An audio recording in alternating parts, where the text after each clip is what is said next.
It was supposed to be another glittering night on the Graham Norton show, where A-listers sip wine, swap stories, and bask in British charm. But what viewers didn't expect was Dame Helen Mirren, British royalty in her own right, taking Meghan Markle to task with such precision and unapologetic grace that the studio audience was left in stunned applause. No one, least of all Meghan, was prepared for the verbal takedown, masked behind Helen's iconic wit.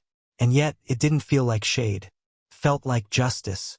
Because as Mirren put it, with a calm smile and steely eyes, there's a difference between acting royal and being royal. One takes years of service. The other takes a Netflix deal. The moment was sharp, calculated, and impossible to ignore. The audience roared, but Meghan's defenders online recoiled. Yet the facts spoke for themselves. Helen wasn't just speaking as an Oscar-winning actress or a guest on a talk show. She was reflecting the quiet but growing sentiment that even Hollywood's elite are tired of Meghan Markle's relentless self-branding campaign. For too long, Meghan has clung to a narrative of victimhood while launching project after project aimed at recasting herself not just as misunderstood royalty but as a global moral compass. Mirren, however, cut through that facade with the class and authority only a seasoned dame could deliver. What triggered the viral moment was a light-hearted segment about celebrity personas and reinventions. When Graham turned to Helen and asked her what she thought of modern fame and media manipulation, she paused, swirled her wine glass, and quipped, "Well, there's this curious American phenomenon now. Some people treat publicity like it's a public service." The studio laughed. She didn't name names, yet everyone knew exactly who she meant. And just moments later, when asked about her views on monarchy and the weight of its responsibility, Helen didn't mince words. "There's a dignity in silence," she said. "Real queens don't narrate their exit." The jab was direct and devastating. To understand the weight of Mirren's words, it's important to revisit Meghan's public actions over the last few years.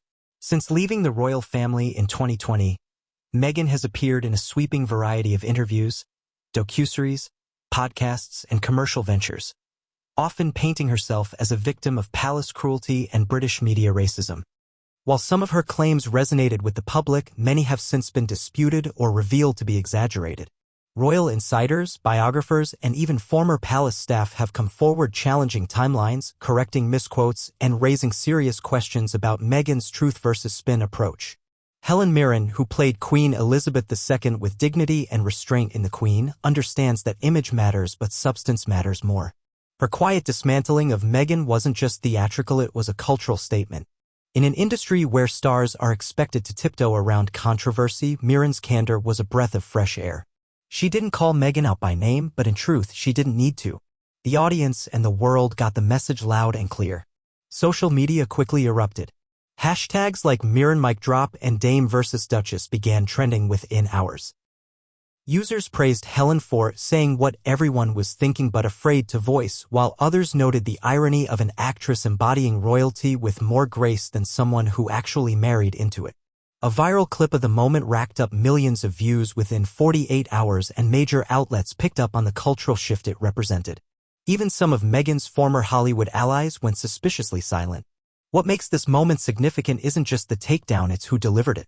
Helen Mirren isn't a tabloid columnist or social media influencer. She is a respected icon with global influence and a record of service to both her craft and her country. Her criticism wasn't born out of malice but out of fatigue with the performative activism, the constant victimhood narrative, and the commodification of royal trauma for Hollywood gain. Perhaps most striking was Mirren's final remark during the segment, delivered with a knowing smile. "Legacy isn't built in California boardrooms, it's earned in silence, sacrifice, and service." With that, Meghan's carefully curated media halo dimmed a little more. While the Sussex PR team may scramble for another damage control strategy, likely another exclusive interview, inspirational podcast, or strategically timed paparazzi walk, the truth remains, when someone like Helen Mirren speaks, people listen. And when someone like Meghan Markle is finally challenged not by trolls but by titans, the world starts asking questions it should have asked years ago. For Meghan, it may have just been another jab. But for the public, it was a reckoning. And this reckoning wasn't confined to the glitz of the Graham Norton set, it spilled into headlines, boardrooms, and dinner table conversations. Because when someone of Helen Mirren's stature speaks truth wrapped in elegance, it forces people to pause, to reflect, to reevaluate what they've been sold. Suddenly, Meghan's well-polished PR machine seemed more desperate than dazzling. The carefully curated Spotify deals, the Netflix dramatics, the endless brand collaborations under the guise of impact started to lose their sparkle. Helen's words didn't just challenge Meghan's narrative, they cut at the very core of her strategy to portray herself as a modern royal martyr while quietly profiting off the institution she so publicly rejected. And as clips of Mirren's comments went viral, something began to shift. Media outlets that once offered unconditional support began asking tougher questions. Former supporters online voiced their disillusionment. Even insiders in Hollywood whispered about overexposure and audience fatigue. Because sometimes all it takes is one voice of reason, unbought, unafraid, and unimpressed, to pierce through the noise. And that night, on Graham Norton's red couch, Helen Mirren wasn't just a guest. She was a mirror. And Meghan didn't like the reflection.